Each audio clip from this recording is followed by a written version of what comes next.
Olá, pessoal, tudo bem aí com vocês? Espero que esteja tudo tranquilo. Vamos dar prosseguimento aí aos nossos contratos empresariais. Pessoal, nós estamos ainda na venda, tá certo? Contrato de venda, e agora vamos dar uma olhada aí nas cláusulas especiais nos contratos de compra e venda. Essas cláusulas especiais, elas são especiais justamente porque elas podem existir ou não. Elas não são obrigatórias. As partes inserem se quiserem. Mas uma vez colocadas dentro do contrato, aí elas têm que ser cumpridas, né? Vamos analisar aí o que são o que significam essas cláusulas especiais. E primeiro tem a cláusula que transforma a venda, o contrato de compra e venda, em chamada, em conhecida venda a contento. Ou o que significa isso? É a venda que depende do contento, do contentamento, da satisfação do comprador. O vendedor entrega o bem ao comprador para que o comprador conheça, utilize, experimente, verifique e dentro de determinado prazo diga se ficou contente e quer ficar com o produto ou se não está contente e quer devolver o produto. Nós estamos falando aí de direito de contratos do direito civil barra empresarial, não é direito do consumidor. Então, essas cláusulas aí, elas, se quiserem que isso aconteça, tem que ser inseridas, tá? É o Código Civil quem resolve isso, não é o Código de Defesa do Consumidor. Nós estamos dando aqui direito empresarial e nessa parte aí entra no direito civil, mas não no direito do consumidor, tá certo? Que é diferente. Então, pessoal, olha aí o que os autores dizem. Trata-se de venda realizada sob condição suspensiva. O que quer dizer isso? É que a venda está sendo feita, mas ela não está concluída ainda. Ela ainda está em andamento, ela não está 100% concluída. Peço desculpa a vocês se vocês estiverem ouvindo aí um barulho aí na construção, mas é porque não tem o que fazer. Eu preciso gravar as aulas para vocês e vai ter essa interferência aí, peço a paciência de vocês, tá? Então, ela fica em suspenso a efetiva finalização da venda, enquanto o comprador não disser, ok, gostei, vou ficar.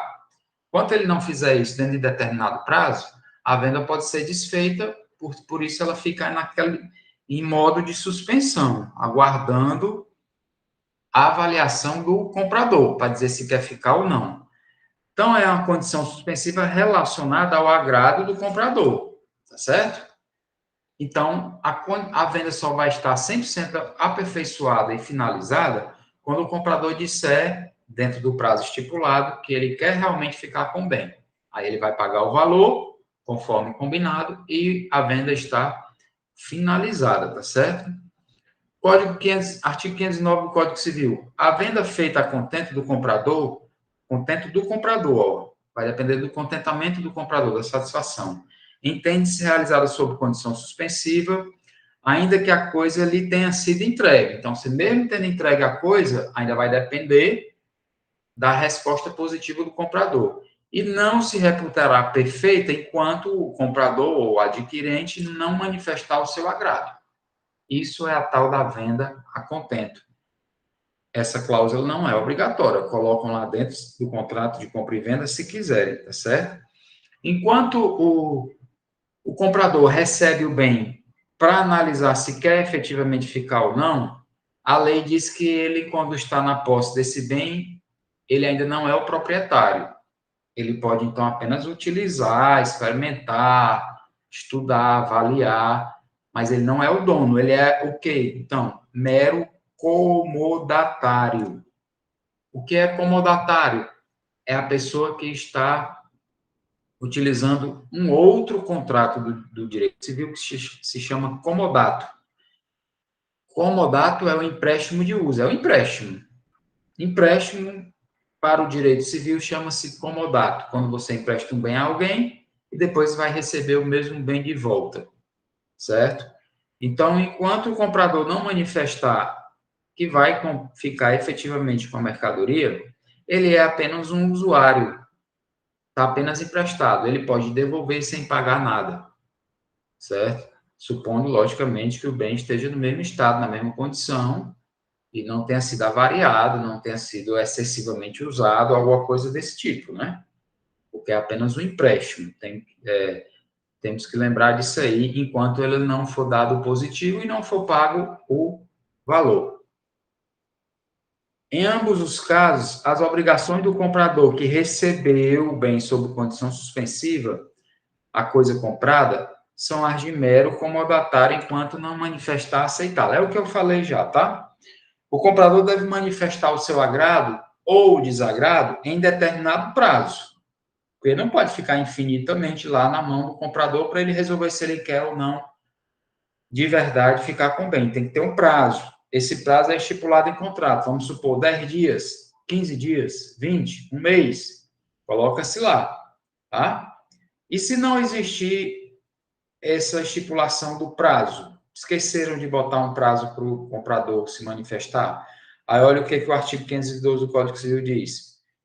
Não havendo prazo estipulado para a declaração do comprador, o vendedor terá, aliás, direito de intimá-lo judicialmente ou extrajudicialmente para que o faça em prazo improrrogável. Ou seja, diga, afinal, você quer ou não quer o bem? Vamos supor, então, que foi feito um contrato de compra e venda contento. Eu entrego o bem ao comprador para que ele analise se quer efetivamente ficar com o bem ou não. Esqueci de dizer quanto tempo ele tem para me dizer se quer ficar com o bem ou não. Aí ele fica com o bem e não diz se quer ou não quer. Aí o que o artigo 512 diz? Que eu, vendedor, tenho de direito de mandar uma cartinha, um e-mail, qualquer manifestação extrajudicial, uma mensagem, dizendo que quero saber se ele quer ou não o bem e que ele se manifeste em prazo de tantos dias, certo? Mas posso também entrar com esse pedido judicialmente, que é a interpelação judicial. Aí você vai pagar um advogado, custos judiciais e prazos judiciais, certo? Aí nós vimos a venda a contento. Outra cláusula especial que pode ser colocada dentro do contrato de compra e venda é a cláusula de preempção, que é a mesma coisa que preferência, que é a mesma coisa que prelação. Então, o que é essa cláusula aí? É uma cláusula especial que pode ser inserida nos contratos de compra e venda e que assegura ao vendedor originário o direito de preferência caso o comprador resolva vendê-lo futuramente. Vamos supor, em palavras bem informais para vocês entenderem. Eu vou vender um bem, certo? Eu vou vender um bem para um amigo, para qualquer pessoa, tá? E faço um contrato por escrito. Vou falar aqui verbalmente, mas supondo que está tudo escrito. Eu pego e falo, ó, João, eu vou te vender essa bicicleta. Mas se tu algum dia for vender essa bicicleta para outra pessoa, tu não quiser mais, tu me avisa antes, porque eu quero ter o direito de preferência de comprar essa bicicleta pelo preço de mercado que você acertar na época que você for vender. Se você nunca for vender, ok. Mas se algum dia você for vender, eu quero o direito de comprar de volta essa bicicleta que eu estou te vendendo agora, tá certo?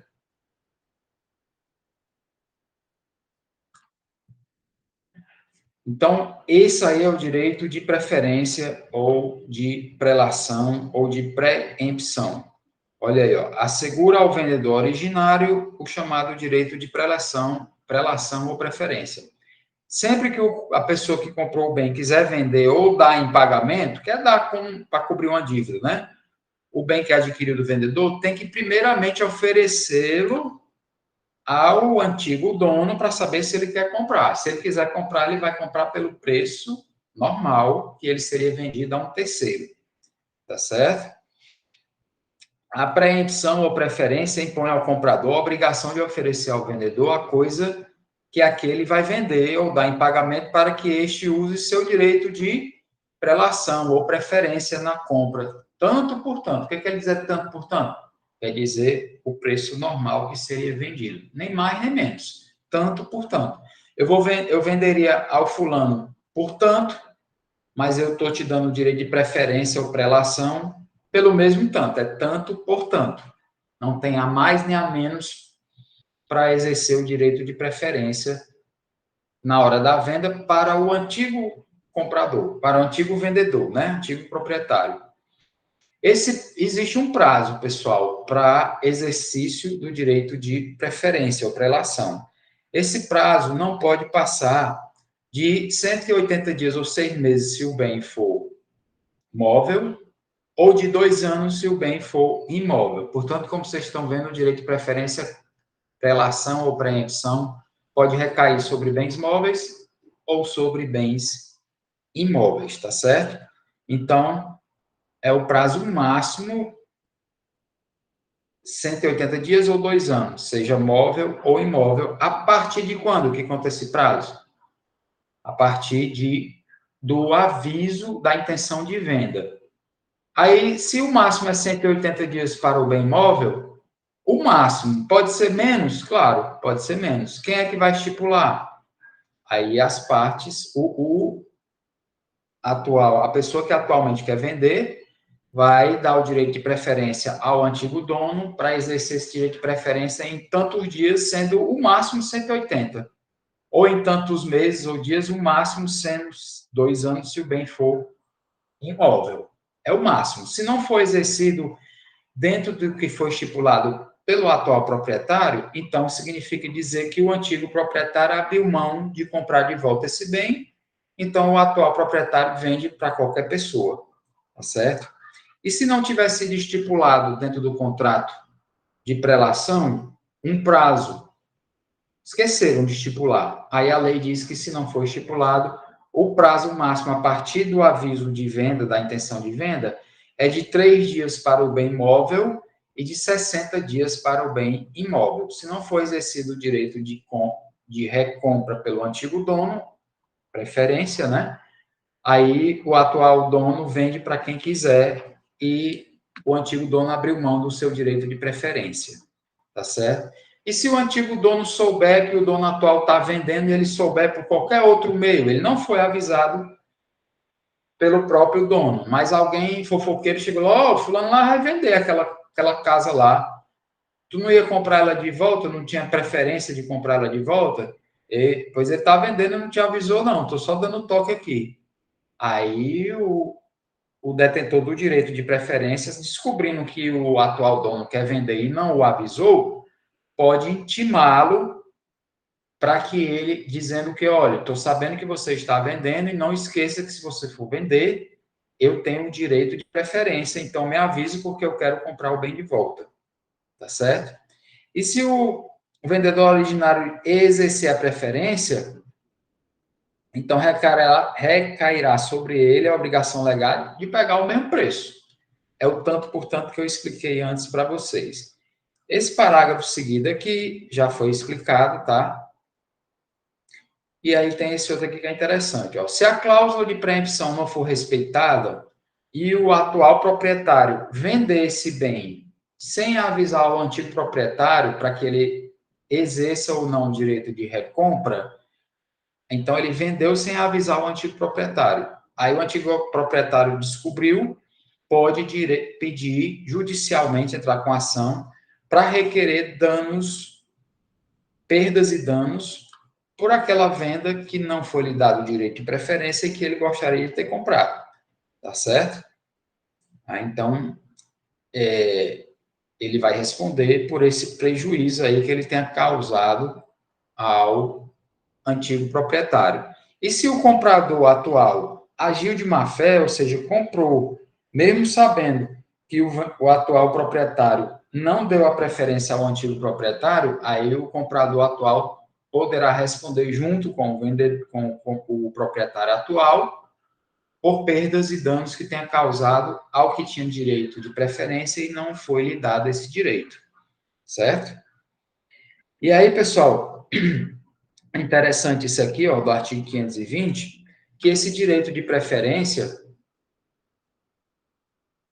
ele é personalíssimo, ele é intransferível. Ele nem pode ser cedido a terceiros, e se o atual detentor desse direito de preferência falecer, nem mesmo pode ser transferido a sucessores. Ou seja, se ele morrer, o direito morre junto com ele e o atual proprietário vende para quem quiser. Os herdeiros do que faleceu não podem pedir a preferência alegando que o morto tinha esse direito e que então eles agora querem exercer no lugar dele. Não pode.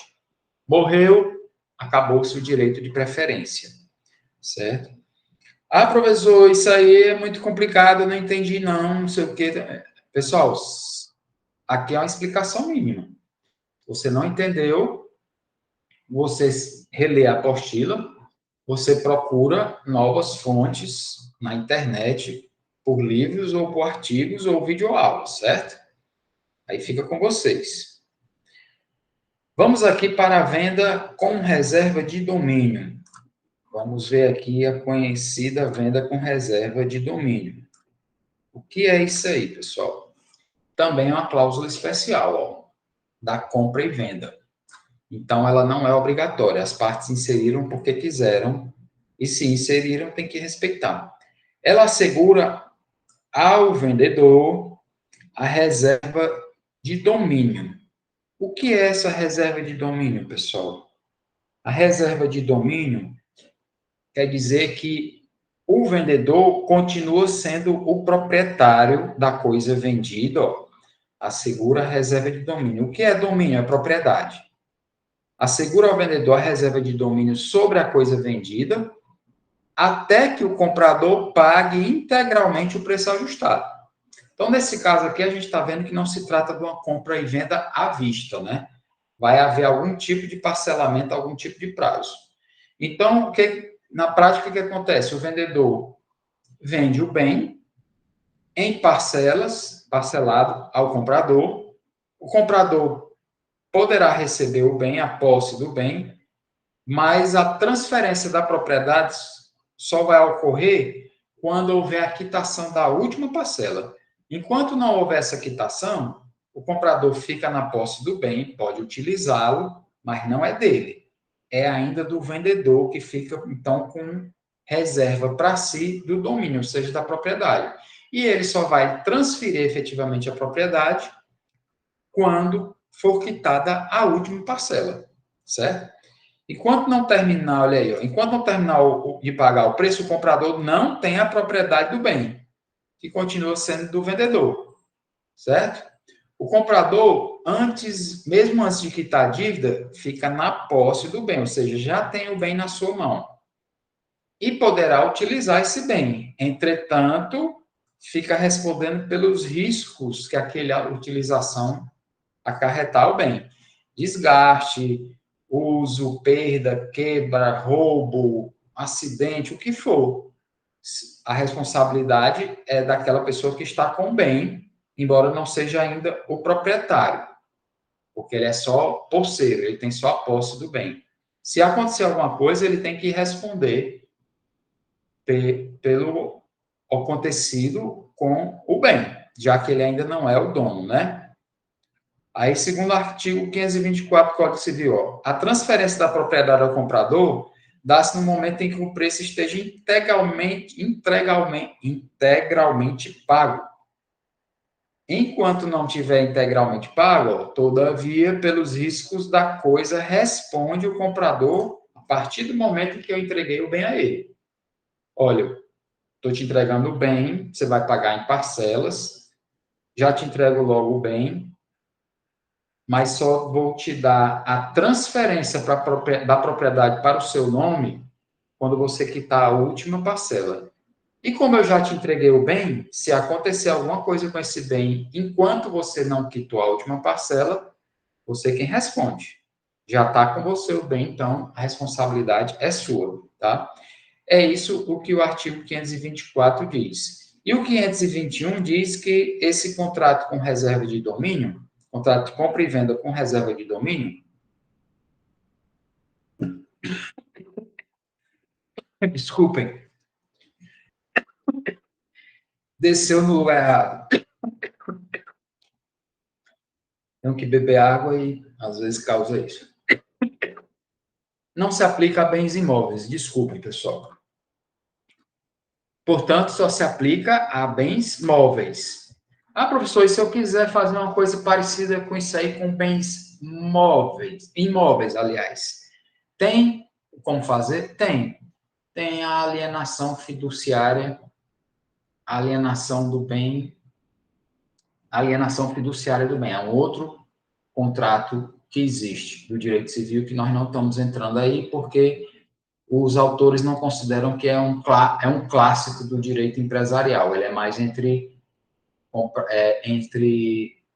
instituições financeiras e clientes, e não entre empresários, tá certo? Mas pode acontecer também entre empresários. Só que vai ter que ter a interveniência de uma instituição financeira. Tá?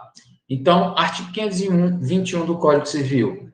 Na venda de coisa móvel, pode o vendedor reservar para si a propriedade até que o preço esteja integralmente pago. É o que nós já falamos, né? Tem que estar expresso por escrito no contrato e registrado em cartório para ter validade. Além de exigir que o bem seja móvel, é imprescindível que ele seja suscetível de caracterização perfeita. Ou seja, o bem tem que ser infungível. O que é um bem infungível? É o que não pode ser trocado por outro. O que é um bem fungível? Que você pode trocar por outro bem sem problema. Uma saca de arroz pode ser trocada por outra saca de arroz da mesma qualidade e quantidade sem problema? Pode. Um automóvel pode ser trocado por outro automóvel da mesma cor e ano, sem problema nenhum? Marca, cor, ano? Não, aí não, pessoal. O automóvel não é um bem fungível, certo? Ele é infungível. Ah, professor, não posso trocar um Fusca 73 vermelho por outro Fusca 73 vermelho? Pode, mas não faz com que o bem seja fungível. Porque o bem... Por que o automóvel é infungível? Porque nenhum automóvel nunca será igual a outro. Você pode trocar, mas ele não é igual a outro. Você está trocando uma coisa por outra coisa. Mas não uma saca de arroz por outra saca de arroz idêntica, porque veículos nunca são idênticos. Por que não, professor? Porque tem um número de série, número de chassi, número de motor, número de inscrição, número de não sei o que, um monte de número. Então, dois veículos iguais, da mesma cor, do mesmo fabricante, do mesmo ano, no mesmo estado, ainda assim são diferentes, por causa das suas identificações que são específicas de cada um, tá certo? Então, tem que ser um bem infungível, tá? Caracterização perfeita. Então, o veículo pode entrar nesse conceito aí de venda com reserva de domínio? Pode, certo? Não pode ser objeto de venda com reserva de domínio uma coisa insuscetível de caracterização perfeita, para extremá-la de outras congêneres. Ou seja, tem que ter uma caracterização perfeita, como é o caso dos veículos automotores, para diferenciá-lo dos outros congêneres, ou seja, dos que são parecidos com ele, tá? Enquanto não for pago o preço integral, o comprador ainda não é o dono, ele tem só a posse. O dono ainda é o vendedor, tá? E se não foi pago e não foi quitado ainda e o comprador deixar de pagar as parcelas, aí o que pode acontecer? O vendedor, que ainda não recebeu a quitação, o valor total, mas já entregou o bem, né? Ele pode, uma coisa ou outra, ou cobrar as prestações com as devidas correções e juros, ou até pedir a devolução do bem. Ele não quer mais a venda, ele quer desfazer a venda, ele quer a devolução do bem.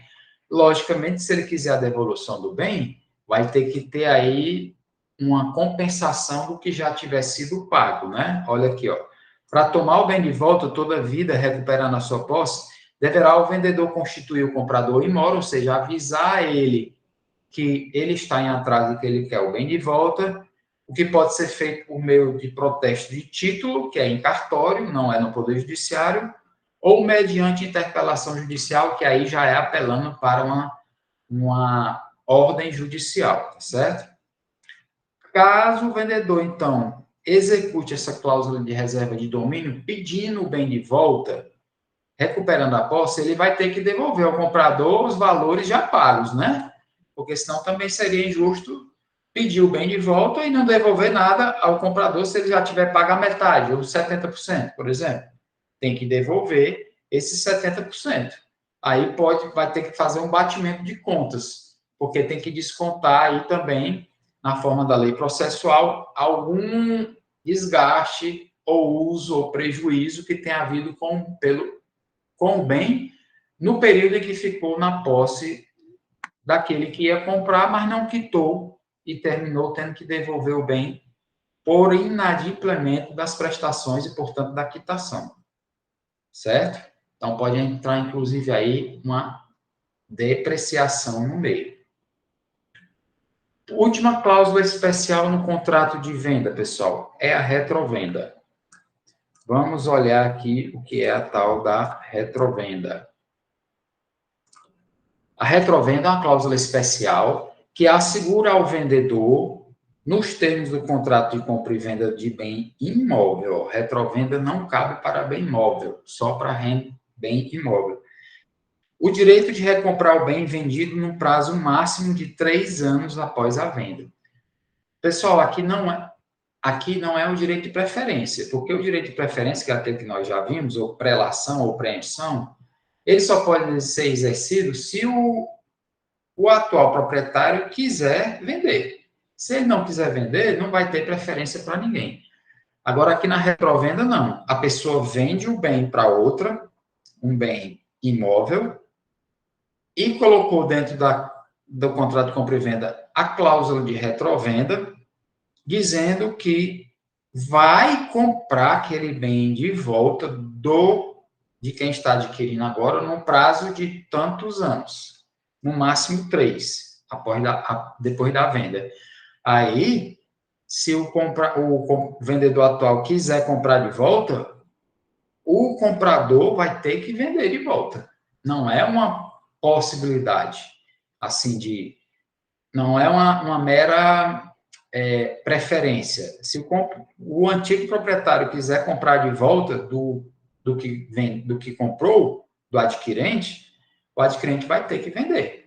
Ah, mas eu quero comprar e não quero vender de volta. Então, não inclua a cláusula de retrovenda, não aceite a cláusula de retrovenda, certo? Ela é opcional, ela não é obrigatória, mas se ela for inserida, ela tem que ser respeitada. Então, se você não concorda com a possibilidade de talvez, daqui a 2 anos, tá lá com um bem imóvel, feliz, aí chega o antigo proprietário e fala, ei, eu quero comprar de volta. Eu resolvi que eu quero comprar de volta. Não quero mais vender, não. Não, vai ter que vender. Se lembra lá que nós botamos no contrato de venda há 2 anos atrás, que eu teria o direito de comprar de volta? Inserimos lá a cláusula de retrovenda. Ih, rapaz, foi mesmo? Foi. Então, agora você tem que me vender, mesmo não querendo. Certo? Aí, olha aí, ó, artigo 585 do Código Civil. O vendedor de coisa imóvel pode reservar-se o direito de recobrá-la no prazo máximo de 3 anos. Aí tem que restituir o preço recebido e reembolsar das despesas que o comprador tenha feito. Inclusive as que, durante o período de resgate, ou seja, quando ele estava lá na posse do atual comprador, se efetuaram com a sua autorização escrita, verbal não, ou para a realização de benfeitorias necessárias, que são aquelas manutenções que tem que ser feitas, senão o imóvel se acaba. Tá? E aí, se o comprador, que é o atual dono, não quiser vender de volta, não quiser receber o dinheiro, não quer vender o bem, não quer respeitar a cláusula que ele mesmo aceitou de retrovenda, aí o que o vendedor antigo pode fazer, o dono anterior? Recorrer ao Poder Judiciário, pedindo, então, que haja o depósito do valor judicial para que depois seja retomado o bem e o atual proprietário receba esse valor que já foi depositado numa conta judicial, tá? Então, o direito de retrato ou recompra, ele é cessível e é transmissível a herdeiros, tá? diferente lá do direito de preempção ou preferência, que não pode ser cedido e nem transferido para sucessores em caso de morte. Esse direito aqui, ele tanto pode ser cedido, como pode ser transferido por meio de herança, tá certo? Aqui, pessoal, nós finalizamos o contrato de compra e venda com as suas respectivas cláusulas especiais. Na próxima aula, nós vamos para os contratos de colaboração e falta muito pouco para finalizar o conteúdo do semestre, para fazermos, então, a nossa terceira avaliação, ok? Agradeço a vocês pela atenção, finalizo aqui e estou à disposição de vocês. Até a próxima.